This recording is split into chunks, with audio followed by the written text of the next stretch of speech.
Hey, my IBMOR brothers. This is another one that I had to do. And it's sad, but it just shows where we are in this society, not just this society, but in the black community. The black community is nothing but a reflection of society, of where society will go. And sometimes it's not always the positive reflection of where society will go. But I'm going to read this and then I am going to comment after the article. This is from the New York Post. The Sperminator's 50th baby mama is a homeless 18-year-old from Harlem. The Sperminator strikes again, this time donating his seat to an 18-year-old who lives in an East Harlem shelter. Her daughter, due July 12th, will make it number 50 for the serial sperm donor. Ari Nagel, the 43-year-old CUNY math professor who donates his sperm to women across the globe for free, has racked up serious spawn this past year, 15 babies since last Father's Day, bringing the grand total to 48. One woman is due to give birth in early July, followed by Jean Garrick, who lives in the East River Family Center, a family shelter with a shared bathroom and kitchen. I think it's a nice shelter. It's probably nicer than my apartment, Nagel told the Post, adding that he didn't know how old Garrick was when she reached out to him last August. I never asked her age. I try to help whoever asks. I think Kai is more mature than I was at her age after everything she has been through. Garrick has been on her own for about 2 years after leaving her mother's Jamaica Queens home because we fought a lot. Without other family nearby, her father lives in Georgia. Garrick, who is unemployed, entered the shelter system. Last August, a month after her 18th birthday, she decided to try and get pregnant. I knew if I could raise my little sister, I can raise my own baby, she said of her 7-year-old sibling. I've been taking care of her since she was born. Oh, these baby names, these ghetto baby names. Kenja and her girlfriend of 3 years, Dee Slowbird, ruled out going to a clinic, chalking up to the hassle and expense. I guess it would. Slowbird, 21, lives in a different Manhattan shelter with her mother and brother. Oh my God, it gets better. That's when Garrick did an online search for free sperm donation and found Nagel.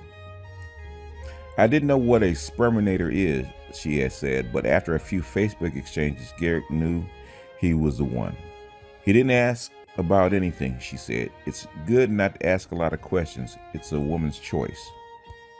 They met up in Manhattan Beach last fall, where Nagel donated into a couple on the spot. 2 weeks later, Garrick knew she was going to be a mom. Last month, several members of Nagel's mom squad, women who have given birth thanks to him, showed up at Garrick's baby shower with diapers, clothes, and cash. They were great, and I'm so grateful, she said, adding that Nagel, who also attended, brought a Google Home electronic device for reading to the baby. Garrick didn't get to meet all the women, however. She was hours late to the party as she was getting her hair done, and some of the guests left before she arrived. Nagel cracked to Garrick's father. She's only 18. You have to give her a break.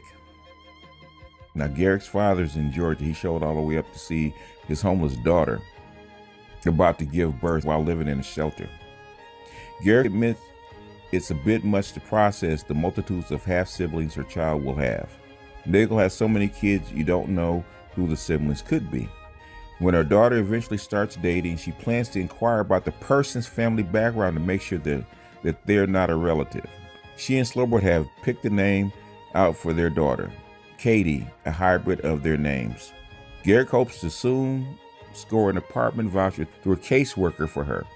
Katie and Slowbird, who has plans to finish high school and one day work in engineering. Slowbird is currently unemployed and not enrolled in any school programs. Garrick said she will receive her own high school diploma later this month through the Department of Education's Pathways to Graduation program. Nagel is confident Garrick will be a good mom. My 18 was different than hers. People mature at different ages, but better too young than too old, he said, noting that infertility increases with age. Garrick brushes off skeptics, including her own mother, who don't approve of her having a baby. It's not their decision, it's mine. She added that unlike the 5 moms who have sued Nagel, Garrick has no plans to ask him for child support. I think it's sad. It's not like he charges us for his sperm, she said. If it wasn't for him, I wouldn't be blessed to have a child. It's hard to find people like that. Nothing's free in this world. Meanwhile, the Sperminator continues spreading the love. Last week, he made sperm donations in Latvia and Thailand, where, according to Nagel, a 39-year-old Buddhist virgin paid for him to visit. Taking stock of his offspring, he said, "It would be crazy if I was raising them on my own, but there are over 50 amazing, loving moms that are doing a great job raising the children. Although I struggle financially, I feel rich with joy and love, and am so blessed to be part of so many wonderful families." You know, we've talked about the Sperminator before, and his way of seeing the world is not the way I would see the world. And I think he's a little nutty, which, you know, there's people out there just like that. He's a little off center, but that's not what I'm talking about. Now, if say like the 39-year-old virgin that paid for him to fly to Thailand to donate his sperm, you know, she had money. She could do it. She probably had a job, probably had a career, take care of the baby. And some of the other women that came, you know, that had jobs and could take care of the baby, those I don't have a problem with. But this kind of bothers me, because it's always blamed on men for out of wedlock births, and the woman is never factored into it. And we always say that women having babies in these circumstances are blameless because a boy or a man or whoever actually took advantage of it. It was an accident. They're just having sex and things happen. Now, this story is proof positive that women want to have babies, and it's not an accident. And what's not mentioned in this article that we already know of is that she has a caseworker, and she's in a shelter, and that baby is her ticket to get out of that shelter and get an apartment, get her own place. Now, I just argued with a couple of women, shout out to them because they were brave enough to come on and tell the truth as they saw it.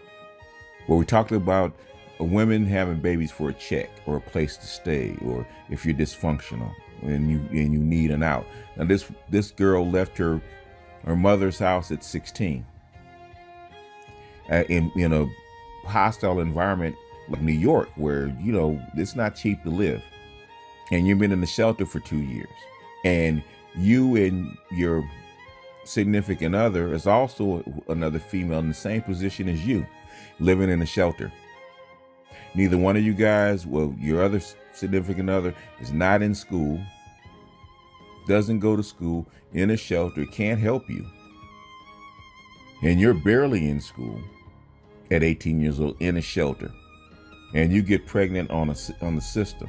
And then the other moms, the other women around you, well, shout out to your mother because she didn't approve of it.